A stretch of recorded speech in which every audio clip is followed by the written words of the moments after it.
us, they cancel us for speaking the facts. If you man enough, come see. Good morning, Patriots, and welcome to the Patriots Prayer Podcast. I'm your host, Eddie Smith, and today we have a special guest, a really special guest with us. I'm speaking of Nate Cain, candidate for Congress in West Virginia. And here is exactly what Nate is here today to tell us. And it is the most shocking thing I have heard in an interview ever that I have done. It takes the cake. He is known for blowing the whistle on Hillary Clinton, exposing the Uranium One scandal. And folks, the story he has to tell is absolutely amazing. It will have you standing back on your heels. It has everything from poisoning to following to threatening to you name it. You name it. And he's risked it all, life and limb, to get you the information, get the American people the truth, and stand up for what's right. He didn't have to leave his cushy job in the FBI making six figures, but he did. You know why? Because he actually has integrity. He has a sense of value. He has ethics. And that's what we need. So folks, you folks out there listening in West Virginia right now, you need to put somebody in office who has integrity, who can't be bought. That's what you're all complaining about always. This is what the entire United States is complaining about. They're complaining about our politicians because they're all bought and sold. Well, how about one who's actually stood the test, walked through the fire, did what was right, and now he's out there asking you to put him in office so he can serve you and help clean up the swamp. And I am telling you, and I'm asking you to give him a chance. And folks, if you can donate to his campaign, please do. The link is in the description of the podcast.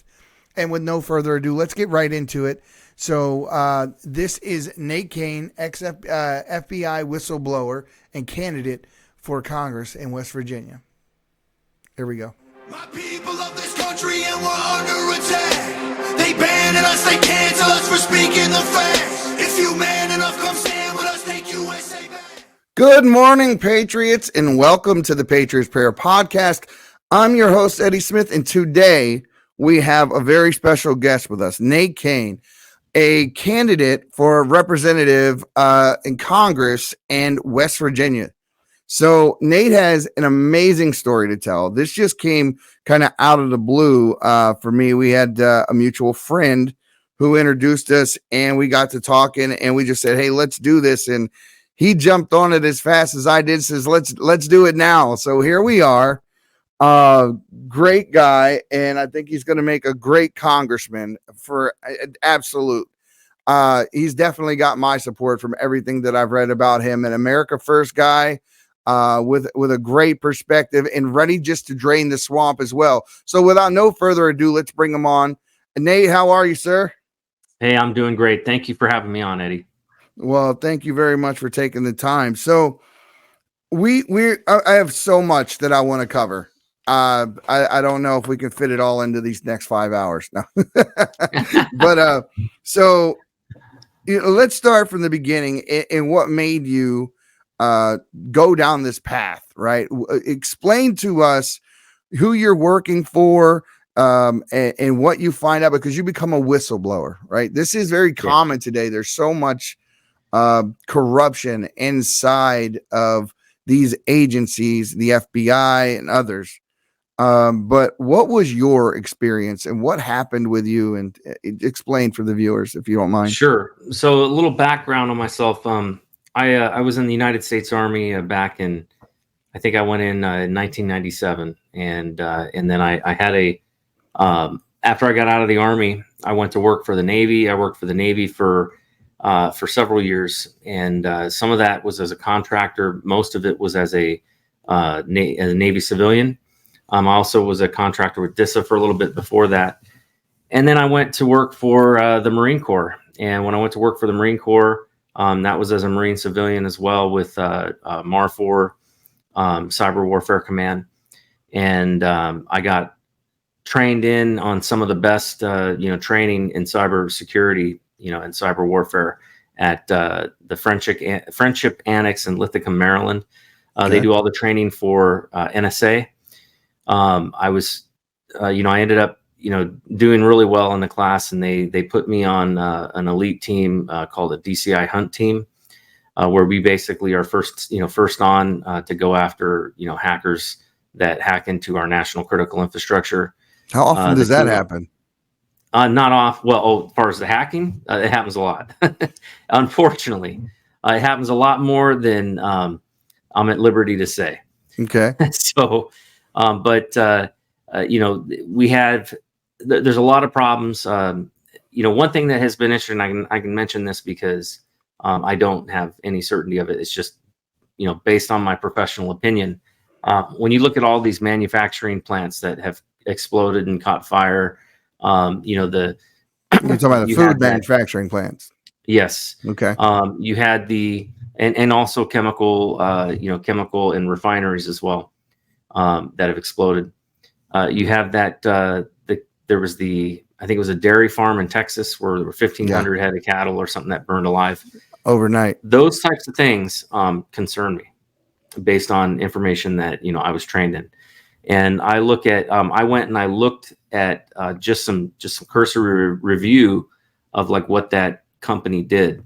And they had, there was a news article it was a magazine article in an agriculture magazine that was showcasing that farm a year earlier, talking about how they had gone full automation, how basically everything was being run by robots, how they were, they were not just a dairy farm, but they were producing chocolate milk and cheese and things like that. And what was significant was that they had these machines that would scoop up the cow dung, and then it would make, it basically would create methane gas. And they were running, they had essentially they had a electrical generation system that was running off of methane gas. Wow. So I looked into. I had no idea anything like that existed. Yeah, me neither. I had no idea either. But I started looking into it. Turns out there was a major cybersecurity flaw that was known with these machines that did the scooping up of the dung.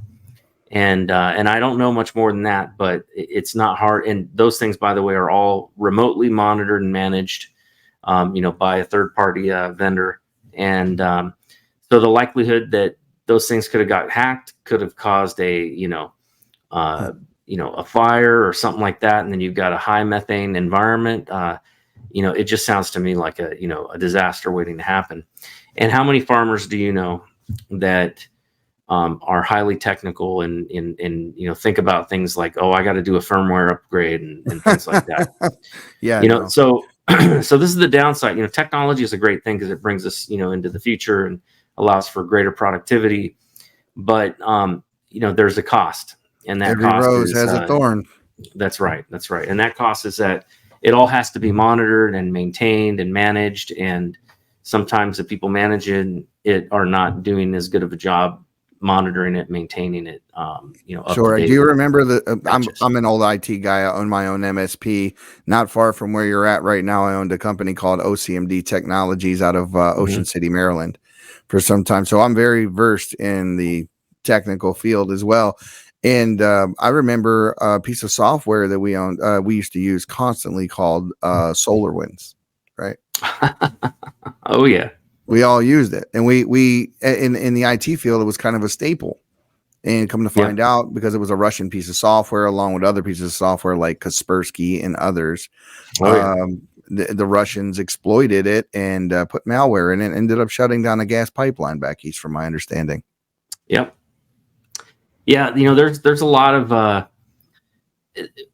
of interesting problems with supply chain. That's a new part of cybersecurity that's been being looked at, and you've got there was a case that I was involved in investigating years ago, and I got to be careful with the details, but let's just say it involved video cameras, and it involved a foreign adversary having components inside of it that was able to take them over, and this was years ago. So this was long before we got into I heard about something like this recently with China. Like it was just made public that they had certain components, inside the cameras, they were able to take them over from wherever. Yeah, I'll have to look into that. It might be past the declassification time period. No, I'm pretty sure it was reported on like a mainstream. I'm gonna have to platform. check into that because so this happened. The circumstance I'm thinking of happened in 2009. So yeah, that would be 10 years would be 2019. So 10 years is a declassification automatically for top secret. Learn something new every day. I had no idea about that. Yeah, I'll have to look into that. But it was an interesting case. And so that those capabilities have been around for quite some time. So anyways, I didn't mean to digress so much down that road, but the bottom line is I had some really great training. I got out of my school with NSA, which was a year-long school. And I put that information up on my resume. And I literally had just gone to my first mission with NSA. And I got a phone call or an email offering me twice my salary to go work for the FBI. Okay. So, look, I loved the work that I was doing with Mar4 Cyber. Best job I ever had in the world. Honestly, the guys were totally awesome. I mean, they were some of the best, cyber guys I'd ever worked with. Very disciplined, very good at what they did. I mean, we had an awesome team, but when you get offered twice your salary, it's kind of hard to turn that down. Yeah, for sure. I went down and I interviewed, and in the interview they had I guess like 7 or 8 guys that had taken the interview before and had failed. And I went down there and I just got out of school. So all this stuff was fresh in my mind. And so I did really well on this panel interview and nailed all the questions that I got asked. So they hired me. And, when I took the job at the FBI, I was a contractor. So I left civil service with Mar4 Cyber to go become a a government contractor with the FBI. And, I was excited. I've always had a respect for law enforcement. I've always seen the FBI with admiration and seen them as, is like the good guys, Yeah, me defending too. our country against communists. And, little did I know just how corrupt they were and how infested with communists they were. Yeah. And so I ended up starting to work there. And like I said, the day that I got my fingerprints and everything was an exciting day. I had already had my polygraph from NSA. And so they basically just transferred it over through reciprocity. And so one day I walked into the office and my boss, my government boss, was having a conversation with my colleague, and it was very hushed and kind of whispering, and it was unusual. Most of the time, like in the entire time I was there, man, I never saw any kind of like things out of ongoing cases leak or anything. Everything there is very compartmentalized. But this day, they're hushed whisper talking, and I go over to them and I say, hey, what's going on? And so my government supervisor told me that he had heard about some friend of his had seen some transcripts that had been dumped into the FBI's classified network. And we had a internal communication system kind of similar to, Skype or Sure. Zoom or whatever, but it's Right. internal and it's classified. Yeah, it's in an intranet. Yeah. But the FBI, they have some of the best records management system, of any government agency, and a lot of that came about as a result of the trouble that they had gotten into, with the church hearings and all of that. And so, Sure, yep. So they have very strong records management requirements so that they can be audited and looked at. Their system, that internal system where we talk and we're communicating, it transcribes everything that goes on in those sessions. And so it had dumped those transcripts into a folder. And at least this is what I had heard. And so these are records, just to clarify, that weren't created. They were translated from actual events by That's right. The system. Okay. So Yeah. all right. So it takes human error and all that out of the way. Yeah. So these transcripts basically, what he had heard was that they had indicated that the FBI was going to end their investigation into Hillary Clinton. They were going to shut down their investigation because they had found so much stuff. Words like treason were being thrown around, and the statement that this was so big it could bring down the government. And what year was this? This would have been 2016, I think. Yeah, somewhere around there. So I ended up basically, I couldn't believe what I was hearing, and I couldn't ignore that. I had sworn that oath, 3 times that I would support and defend the Constitution against all enemies, foreign and domestic. Sure. And what this was describing was treason. So I decided to go look and see for myself. I don't like to take things off of, somebody's word without seeing it myself. Common. So I went and I looked. I could not find those transcripts. In fact, I did not find them. I suspect that by the time that I looked into it, they were either hidden somewhere where I didn't have access to, or they had already been compartmentalized. But what I did find was I found all the evidence that the FBI had on Hillary Clinton, and it was substantial. They had dumped all of the suspicious activity reports into a file on the FBI net that was basically laid out. These were documents that had what they call suspicious activity reports that FinCEN had created. So these are not like the same suspicious activity reports, say, created by banks. These are not those SAR reports. No. So what happens is those SARs get funneled up to U.S. Treasury. They then get reviewed by FinCEN. FinCEN then basically adds up. They get all of the, they do all the requests and stuff to get, all the financials, the bank accounts, the routing numbers, the who put money into where, and all of this. And so they build the basically the money trail. Then that information gets looked at by an FBI analyst that basically is a glorified accountant, right? And they look at this stuff. And so these had already gone through. These were what they called TSARs, and they'd already gone through the FBI analysis portion. And they had analyst notes, and those analyst notes concluded that there was a high probability of 4 major crimes. Securities, the first one was money laundering. And there was multiple instances of money laundering. There was also public corruption, multiple instances of public corruption. You had securities and exchange fraud, and at least 1 count of terrorism financing. So can I take a stab in the dark here at the SEC one? Does this have anything to do with her commodities investing? I don't remember, to be honest with you. It's been like 6 years. And so, she made the most money out of anyone in history overnight in like commodities. The ones that were the most interesting to me, to be honest with you, were the money laundering ones, and the terrorism financing. I mean, that caught my attention.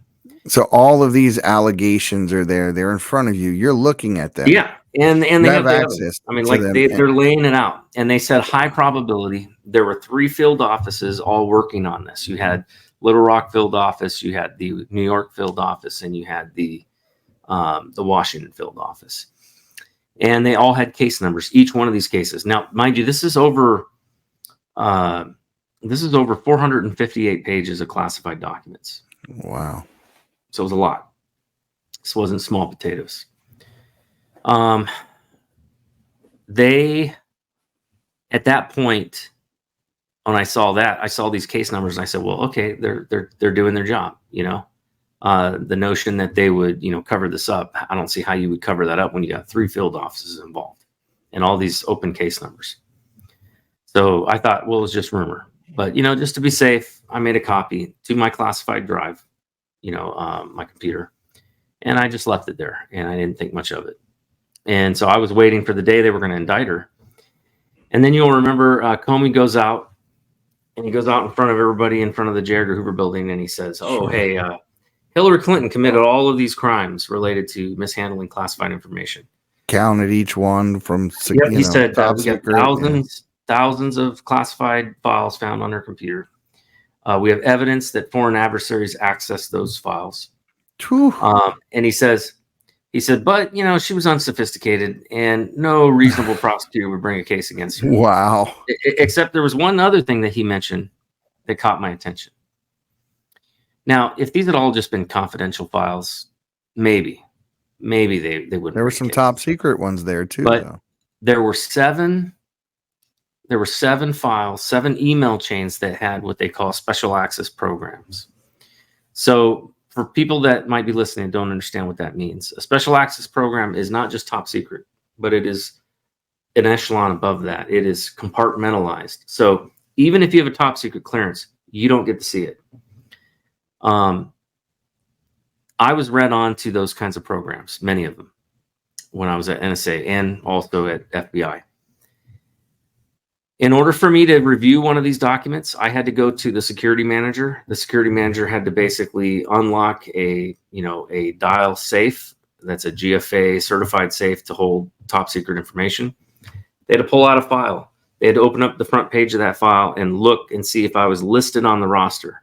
And if I was listed on the roster, they had to sign that they were removing, they basically had to sign documents saying they had opened the safe that day. And then they had to sign that they were going to hand me that file. Then they would hand carry that file. Mind you, I worked in a SCIF, a secured, compartmentalized information facility. Sure. So they would take that file, they'd walk it over to a safe room where basically there are no windows.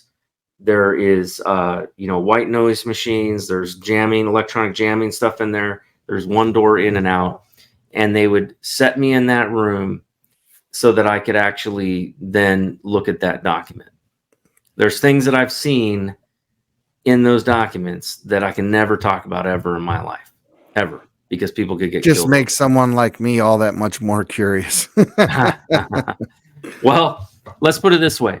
That's what you got to do to be able to see this. Then when you're done, then you have to, give it back to, you have to keep a cover on it. You can't, even though everybody in that space, in the SCIF, has a top secret clearance, you can't even leave that document on your desk with a cover on it. You got to take it back to the security manager, who then logs it back in, puts it back in the safe, closes the safe, spins the lock. 2 people have that combination, and that's it. So for Hillary Clinton to have 7 special access programs, in email chains, that's, there's no way that happens without intent. And you don't even need intent, by the way, to prosecute, for Espionage Act. Sure. Yeah. So, ignorance is not a defense. Nope. It's not a defense. So, I've been taught this for 20 years, right? So I was really shocked that he mentions that. I almost felt like, like he's mentioning that so that, people out there in the know might just understand how serious this is. But, clearly he just didn't care. He basically was going to make a determination that, they were going to not, and, they were not going to prosecute. And I remember when that was going on in the news, I remember hearing our division head, his first name was Chuck, and I remember him cussing out loud in his office. I was doing the same damn thing at the TV at the time. I remember it very well. And I was still naive at this point. I was still hopeful that I walked into his office and I go, Chuck, I said, what's going on? And he said to me, he goes, we do not make determinations. We only investigate. And he repeated himself. And I said, do you think maybe they're just, they're going soft in this interview because they're getting ready to drop a major indictment on her? Mm-hmm. And I said, because I've seen a lot of other stuff that indicates they have a lot of evidence on her. And he goes, no, they're covering this up. And that was when all of a sudden I was like, oh, crap.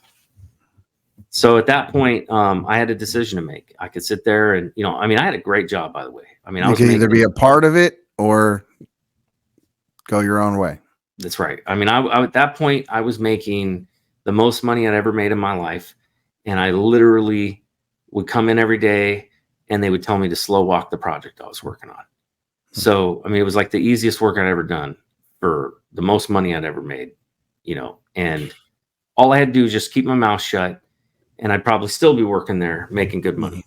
Well, But Nate, I say this all the time, and I said it to David Baumblad as well when we spoke, and I asked this question quite often, but where are the heroes? And the people that are willing to sacrifice everything, and right and wrong has to mean more than right and left to those folks.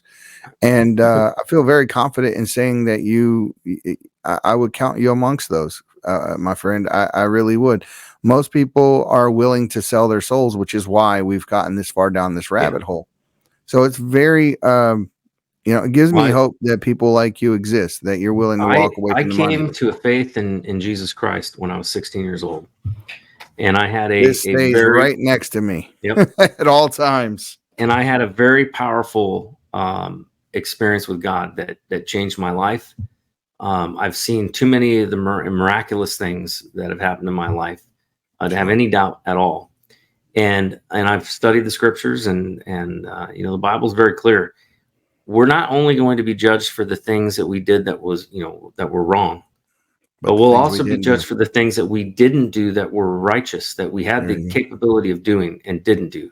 That's what this podcast exists for. Yep. James 4:17, it is sin for him who knows what he ought to do, but does not do it.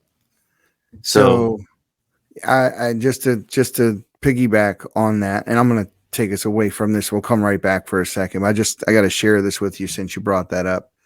I take my faith in Christ extremely seriously.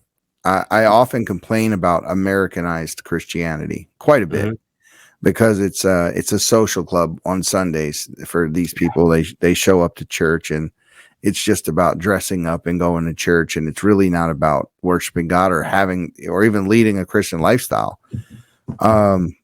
And back in episode 68, I confronted folks from the United Methodist Church, and I went in there with a camera and very simply asked them a lot of questions about their new practices of ordaining people from the LGBTQ community and putting them on the pulpit and these sorts of things. And their excuse to me was that, well, they're not to judge. And I said, well, no, you absolutely are to judge. Corinthians 5:12.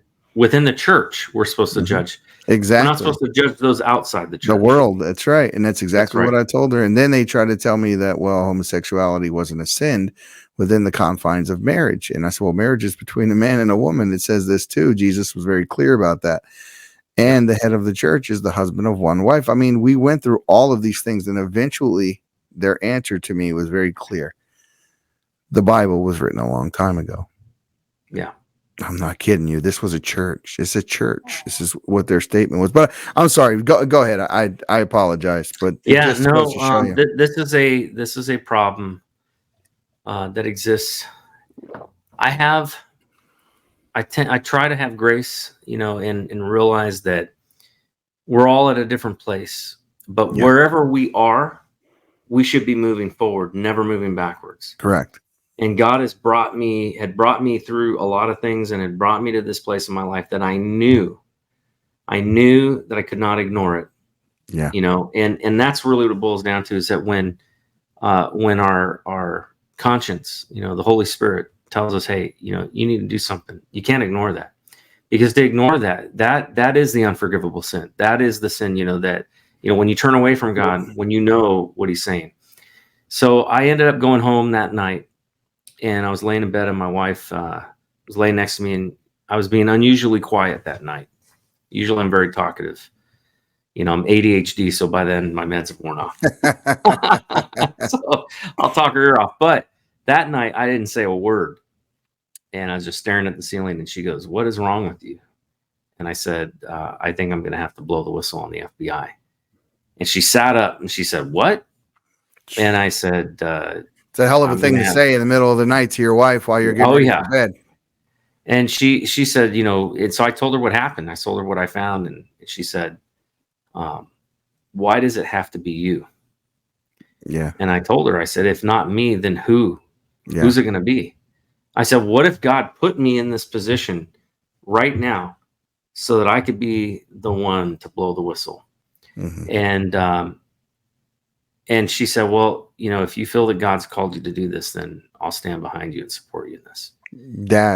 That she's also counted amongst heroes. Then she's Oh yeah. absolutely. Well, and she told me, and she made me count the cost. She said, you do realize this is going to change everything. Yeah. This can probably ruin your career. They may try to come kill you. I mean, this is Hillary Clinton we're talking about. Mm-hmm. They may. You know how many people in her cabinet? Yeah, you may end up, in jail.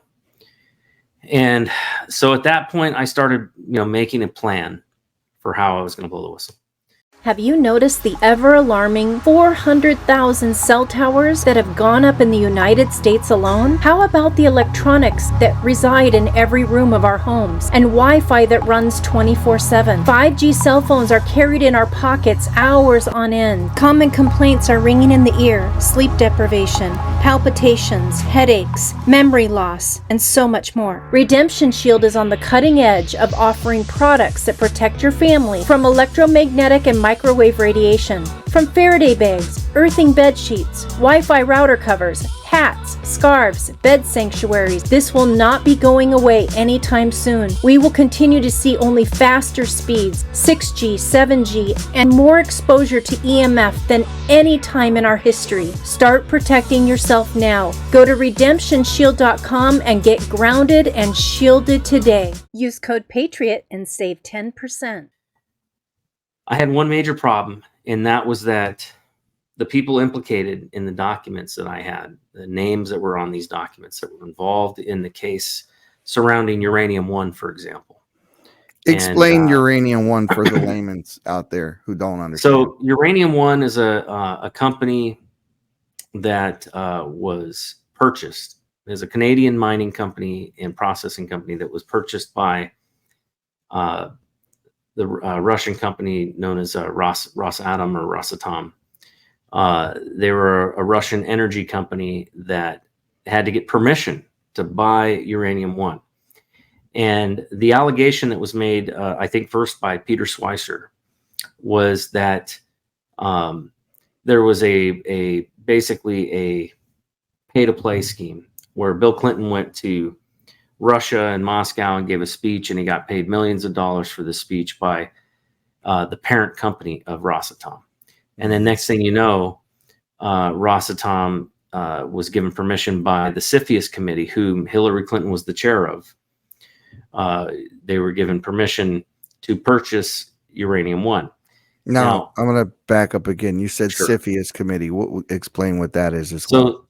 So the CFIUS committee is the Committee on Foreign Investment in the U.S. They are a committee that is supposed to be protecting national security.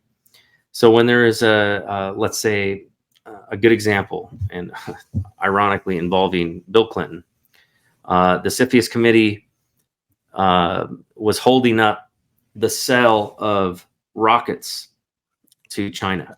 I know where you're headed with this, but go ahead. And so Bill, basically made a executive decision to move the sale of these rockets. That the Chinese were saying, hey, they wanted this rocket technology so that they could put satellites up. And this was hypersonic technology, if I'm not mistaken.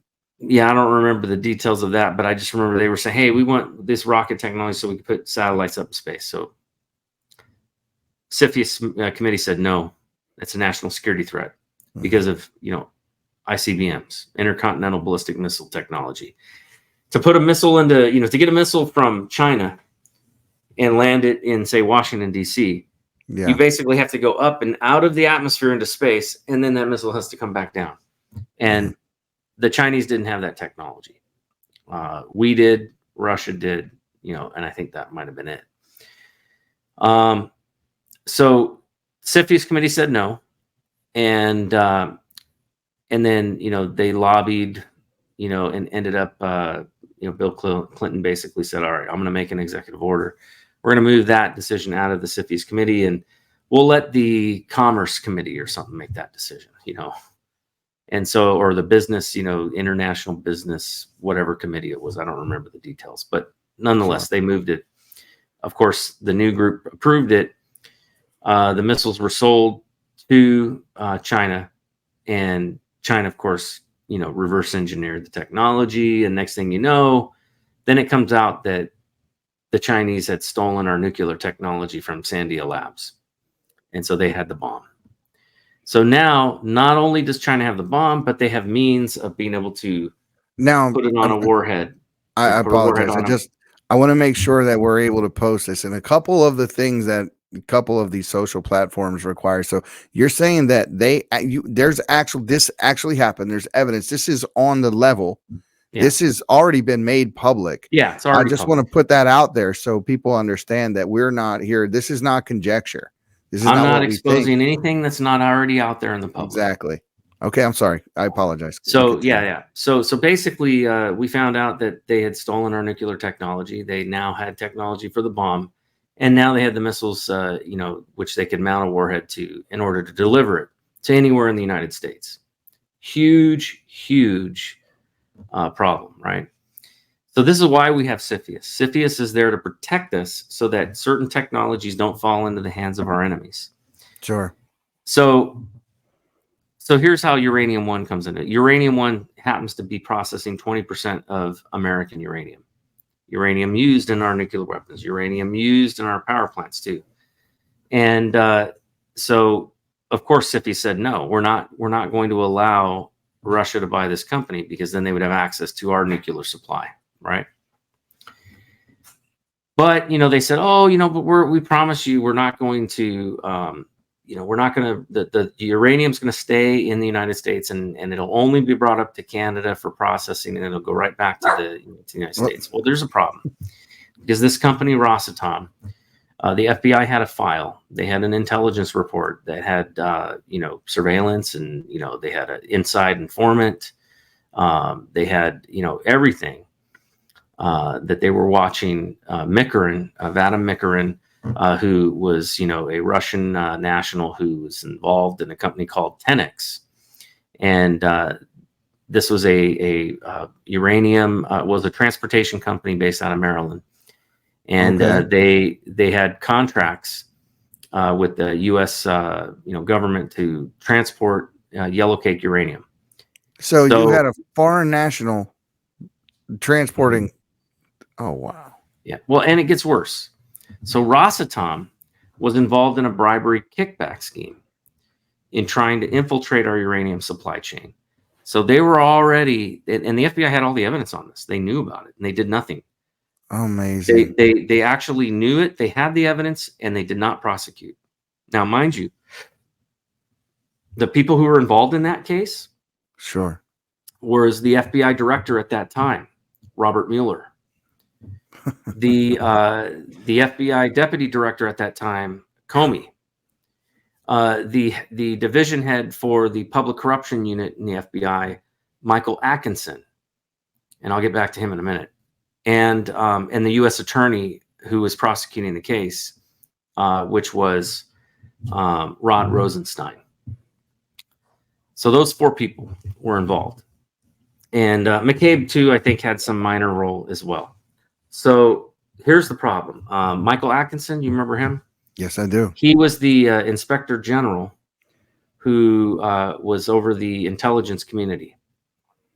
Okay, so by the time that I'm getting ready to blow the whistle, the one guy who I'm supposed to go to, because as a contractor, I normally would not go through Michael Horowitz, the DOJ, because I'm not protected compartmentalized. Yeah, I'm not protected under the Whistleblower Protection Act, which normally DOJ deals with. I'm only protected under the Intelligence Community Whistleblower Protection Act, because contractors are only protected under the ICWPA. So I would have to go to Michael Atkinson. That's not going to happen, because he's in the documents that I'm wanting to expose. If I go through, so maybe I find a way. This has got to be extremely stressful for you. You're in this position, and you don't know which way is up, and who can I trust, and who can, and these things are going on.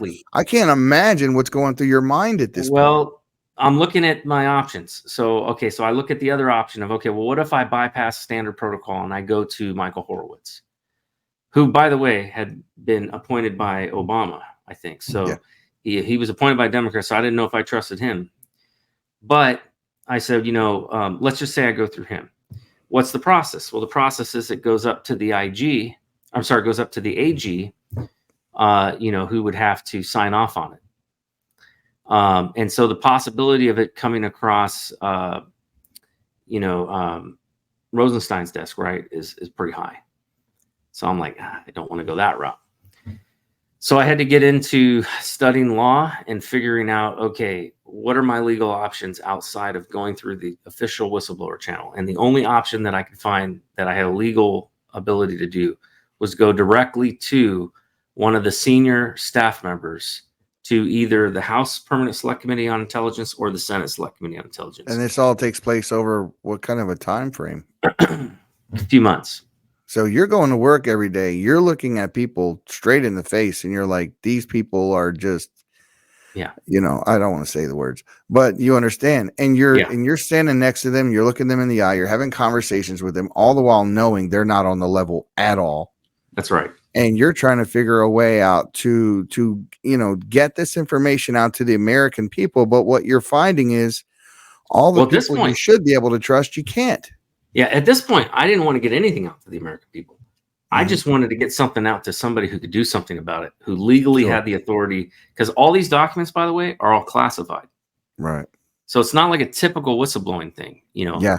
So I blow the whistle on this. I couldn't go to the media. If I go to the media, I go to jail. Yeah, you're Edward Snowden at that point. Yeah. Yeah. Maybe they'll protect, the media, but they ain't going to protect me. In fact, I think right around that time, Reality Winner had just been arrested and put in jail, for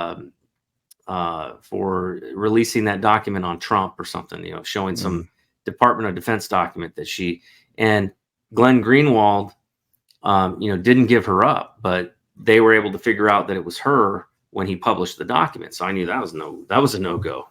So I'm looking at my options, and the only option that I saw was I could go directly to the House Permanent Select Committee on Intelligence or Senate Select Committee on Intelligence. So I didn't trust the Senate Select Committee on Intelligence. They had some leaks that had happened out of there already.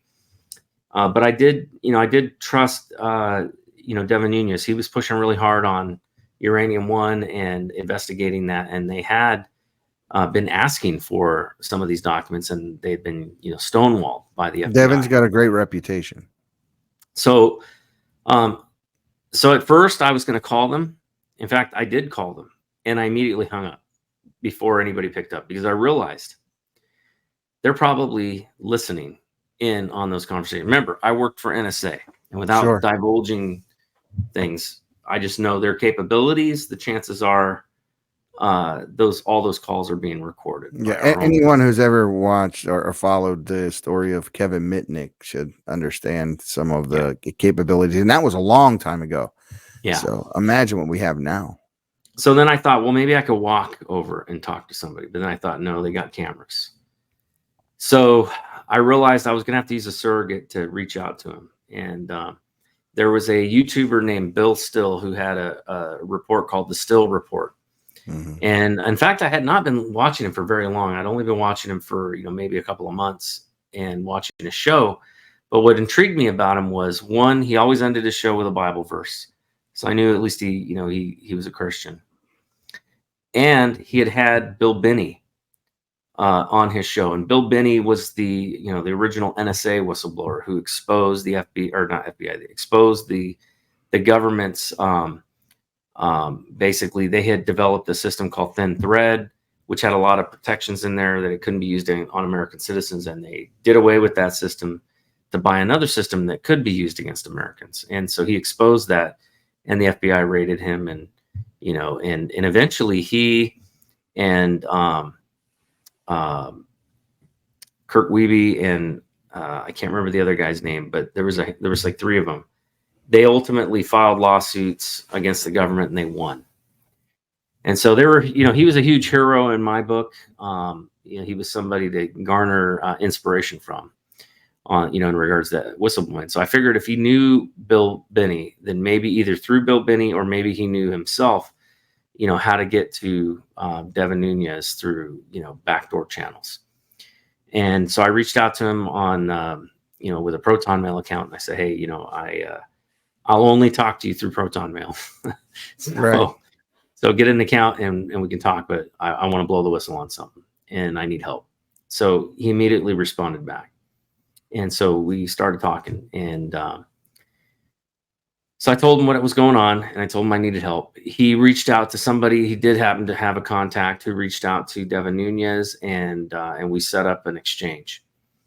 And so he came up. We set the date. The date actually fell on October 31st on Halloween. It was on Halloween almost 6 years ago. So this Halloween will be the 6-year anniversary of that date. So I walked out of the FBI. I moved all those files onto a thumb drive. And now there was a number of miracles that took place. So the first one was I didn't know how to get the stuff out of there. I could print it out and hand carry it out, but then you make a record and you might set off some. That's alarms. Right. Log files are created. That's right. And then I thought, well, you couldn't plug a thumb drive in, because if you did, it would set off a program that would detect a USB, and that would set off an alarm. But the day before all this was supposed to go down, I end up the guy who was working in the cubicle next to me, who was on the same team, but he was part of the pen testing team. He gets walked out of the FBI.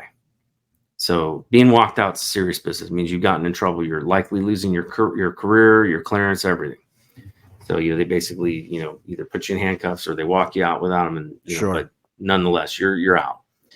And the guy had been walked out, and so his desk was open. And my government supervisor said, "Hey, I want you to move over to this desk here." So he moves me over to his desk, and it turns out he's got the one computer in there that had no USB detect on it. So I could plug a thumb drive in. And wow. You're talking about the Vine. Yeah. That's pretty. So, yeah. The other thing that I had asked for is I had prayed and said, God, I need a job now. Because once I do this, no way I'm staying at the FBI. I don't want to grow eyes in the back of my head. And so the next day I get a job offer working from home 100%. It was at a $40,000 pay cut, but I wouldn't have to travel. I wouldn't have to pay for parking. I could eat at home. I did the math. It would be tight, but I bet I can make it happen. I can make it work. So both those things kind of took place, in that week, when I had to make the move. And so I go out on the 31st, taking this thumb drive with me. I'm sweating bullets because even though I have a courier card, even though legally I'm authorized to carry up to top secret, and I followed all the procedures, except I didn't notify the security manager because I wanted to, explain that. But I walk out with it. And of course I could get stopped on my way out and searched. They do periodic searches on the way out. And so it's a roll of the dice. So I'm praying and I'm begging God, please keep me safe. I get out. I'm walking. I walked over to the botanical gardens and I waited there for an hour. And Bill drove up from, I think he was in North Carolina or South Carolina at the time. And he drove up and he calls me up and he says, "Hey, I'm in DC. I'm going to come pick you up." And then, I'm giving him directions on where to find me. And all of a sudden he goes, "Oh crap, I'm being pulled over by the police." And both him and me, our hearts were this sounds like a movie. This sounds like a movie. And he put the phone on the dash so I could hear the conversation. And thankfully, he had just made a wrong left turn where he wasn't supposed to make a left turn. And so the cop gave him a warning, and we both breathed, a sigh of relief. And then, he came around and picked me up. And then we went and we picked up a senior staffer to Devin Nunes. And we picked him up in front of the executive buildings, or I'm not executive, in front of the House offices. So he gets in there. We introduce ourselves. I offered to show him my badge, and he goes, "I don't want to see your badge." And I go, "Really?" I thought, he'd want to confirm that I did, in fact, work at the FBI. He goes, "Look, it's probably better. It's probably safer for you if I don't know who you are." I said, "Okay." So we drove around Washington, D.C. for about 3 hours, and I debriefed Devin Nunes, as senior staffer, of everything that was on these documents, on this thumb drive. He was very interested in the stuff. And I had a lot, listen, it was a lot of money laundering that involved way more than just Uranium One. There was stuff in there that related to Benghazi. There was stuff that was in there that related to Muslim Brotherhood. There was stuff that was related to about the right time. Yeah, all kinds of stuff, with foreign countries that are not our friends. Now, is this money laundering from, and I won't be specific, but is this money laundering for departments, or is this individuals, or? This is all money going into the Clinton Foundation. Okay. And Clinton Global Initiative, and then what they call the Clinton Giestra Enterprises, which was a Canadian-based joint fund that Bill Clinton and what was his first name? Giestra was his last name. But anyhow, he was a Canadian, and he had some mines in business in I think Turkmenistan or Kyrgyzstan or something like that. Mm-hmm.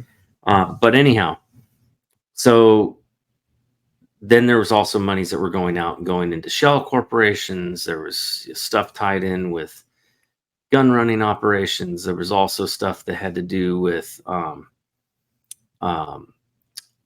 there was stuff related to, I had a couple of other documents completely unrelated, but I thought they were important. And since I was going to go ahead and risk my life, I figured I might as well go all out. So sure. Well, were these things that were concluded according to the documents you read? Were they not just alleged, but these were the outcome of investigations already taken place, or?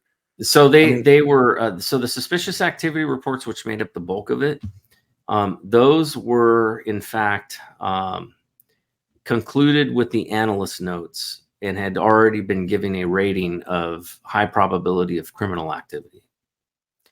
And they had concluded all of the money trails, so it showed from start to finish. It showed money going to this person's account, so on and so forth. So to my understanding, so they grade these. They go over the allegations, and they look at each one, and then they grade them as far as what the probability is that these allegations would substantiate.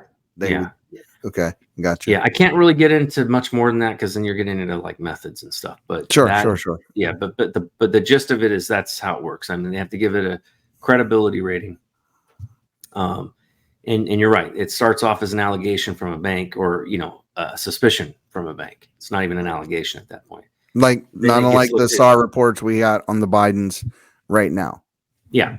Okay. But they end up. There was also stuff in there, like there was a evidence that I submitted that showed that the Southern Poverty Law Center was making, they were under contract with the FBI to assist the FBI in identifying homegrown extremists. And the problem is that all the homegrown extremists that they were choosing were all Christian organizations, and they were completely ignoring, groups like Antifa and BLM and stuff like that. Still do. Yep. And so, and that's because the SPLC is a corrupt Marxist, organization, basically. So that's, they had found, I think there was like one Christian group that practiced, what was it? Conversion therapy, where they help somebody that's, for the homosexual. Yeah. So they're trying to cure them essentially. That's right. So they had that, they had determined that one of those groups was was a extremist group, which is crazy. They didn't everything's voluntary, and they don't do anything, illegal, and they don't do anything,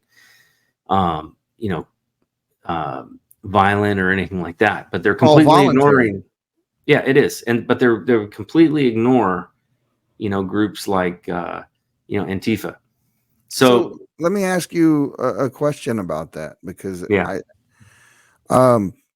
why do you think that is exactly? And I know it's just your opinion, maybe, or maybe more so, but we'll label it that way so no one can say Sure. any. In my Why do opinion, you it's think that because, is? in my opinion, it's because the leadership within the FBI were communists. Comey admitted to being a communist in college. Really, this And is news. absolutely, he was a member of the Communist Party when he was in college, and it's in an interview of his somewhere. I remember seeing it. I'm gonna have to dig that one up. Yep. Also, Brennan, same thing.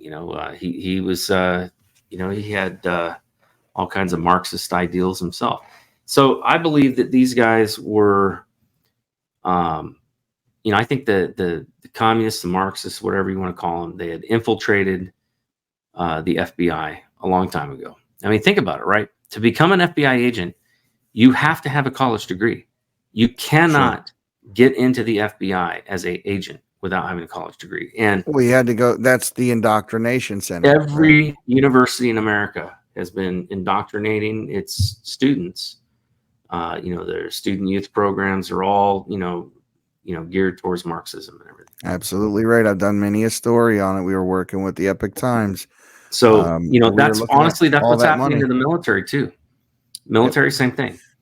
Well, it was because sort of like the officers' corps- vaccinations as well. When they decided to either you're going to either get dismissed from the military, you get this vaccine. So what you ended up with a lot of people that essentially didn't question orders. They just That's right. You get up with just the people who are compliant and who are obedient, and all of the officers, right? They're all also college degree, college. There's a few of them that have gone through OCS, and officer candidate school, but the majority of them are, automatically go in with rank as an officer because they have a college degree. Sure. A bachelor or master's program. So you end up with a lot of indoctrinated people in both the FBI, in the military, in NIH, or, all these organizations are basically controlling, the executive branch. Are all filled with graduates, and many of them, not all of them, but many of them are indoctrinated, are towards that ideology. And if they're not completely sold on it, by the time they get there, they realize that they're not going to get promoted unless they start going along with those ideologies. People become indoctrinated to it. And as a future congressman, how do you think we can combat that? Defund all of the universities that have any kind of Marxist, communist ideology. And I've got a lot of ideas about our universities. There's two areas, particularly healthcare and education, are the two areas that are the most screwed up in our country. And the reason they're the most screwed up is because they're the two that don't follow standard market, principles. They don't follow capitalism. They're socialistic in nature.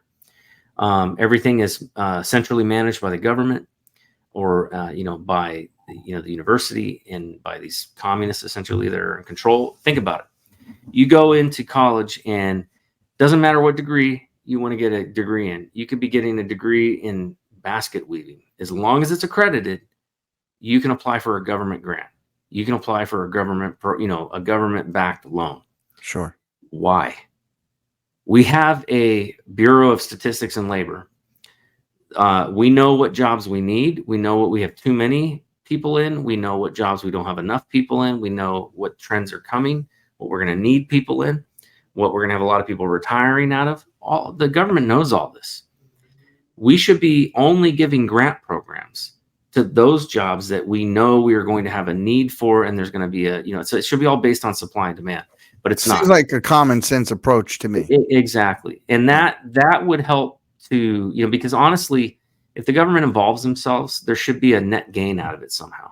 If there's no net gain out of it, then it's just wasteful. And what about all this money they're receiving from China? Universities like MIT, Champaign, Illinois, Berkeley. I mean, they're getting millions of dollars for China.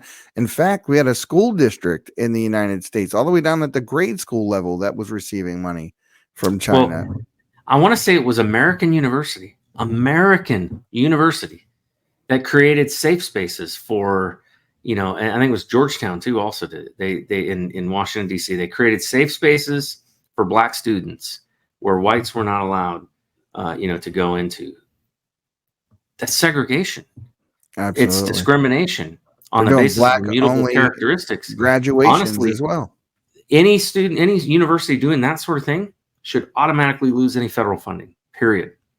So there are some things that I think the federal government, needs to get involved with. And I definitely think that's one of the things that they could curtail it. But to be honest with you, I'd be perfectly happy just defunding it all. Universities should be private. If they can't, if they can't operate, then why are we running them? If they're most of them have wasteful budgets, they're spending money, as badly as Congress is spending money. We also need to, and tell me if you agree or disagree with this one, but I think we need to get rid of, or at least modify to a big degree, our tenure system, because it's way too hard to fire a professor. And you gotta think about who these professors are. So let's take, for instance, Obama's old buddy, William Ayers, right? Yeah. Here's a guy who is founder of the Weatherman's Underground, killed police officers, bombed at the Pentagon. I mean, these very bad people. And yet these are the people that are educating our children on the college level. Yeah. Well, and then think about this. Why is it that we will allow for teachers to strike when, like in West Virginia, 1/3 of the education budget comes from the federal government?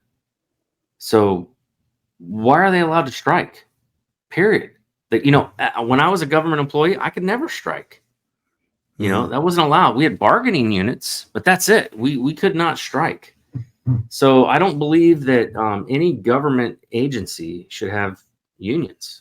I don't, I'm okay with bargaining units because, hey, having a representative to basically represent the workers and things like that, to talk about, hey, you got to keep it competitive because you got all these other jobs that are competing against us, and those types of things, and fighting for good benefits and all that. I have no problem with that. They're protecting these children they're protecting the teachers to the detriment of the children that they're supposed to be teaching. Absolutely. Yeah. And that happens in both the grade schools and also in the upper higher education as well. So but yeah, so this I don't know how we got onto that track, but it's all right. Yeah, the document that I had, I had a document on SPLC. I also had a document on election integrity. At that time, they were making all kinds of claims that Donald Trump won because the Russians hacked our election. If you remember, they were saying this. Correct. Yeah, I remember. And that was total bullcrap. I had an internal FBI assessment that said that there was no way Russia could hack into our elections. All the systems are widely distributed. Remember, this was before they added, all these drop boxes everywhere. Sure. But they had assessed our election systems, and the election systems were so widely spread out and controlled, mostly by the precincts, and there was just no way that the Russians could hack the election. That's what their assessment. Didn't they move on to say it was also due to the propaganda released by Russian disinformation that kind of helped them along? Yes, and the document that I had actually showed that there was more propaganda supporting Hillary than there was supporting Trump. Absolutely. Patriots, if you heard what I just heard, you're shocked as I am. When him and I sat down and he told me this story, I sat there silent, and that's very, very, very hard to make me do. But this story is that shocking. This is a man who he had to be very careful how he told the story because he does have clearance, and he wants to make sure he doesn't lose that clearance. So here's a man who still upholds his duty to the Constitution and to his country and has a sense of duty. So his sense of duty was to bring the American people the truth and expose those in the government who are currently corrupting it. So, folks, that's why I say he's worthy of your vote. And he is. Those of you in West Virginia that have the ability to put this man in office, you would be remiss if you didn't. Now, folks, the other thing I wanted to bring up to you is that the Patriots Prayer Podcast is crowdfunded. We do what we do at the behest of the people, yes, but we want to do more. I would love to go down and sit down and travel and see some of these people and sit in the same room with them. There's always things that we need in-house equipment-wise. I do everything for the most part by myself. I do have people that help me as much as they can. Time is something that I am very short on. So guys, I really do need your help. And I need your help to continue to bring you these types of stories because I work very hard at it.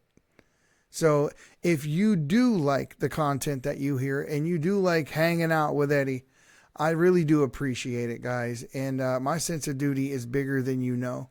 My sense of duty is to my country and to you, my listeners, to bring you the truth.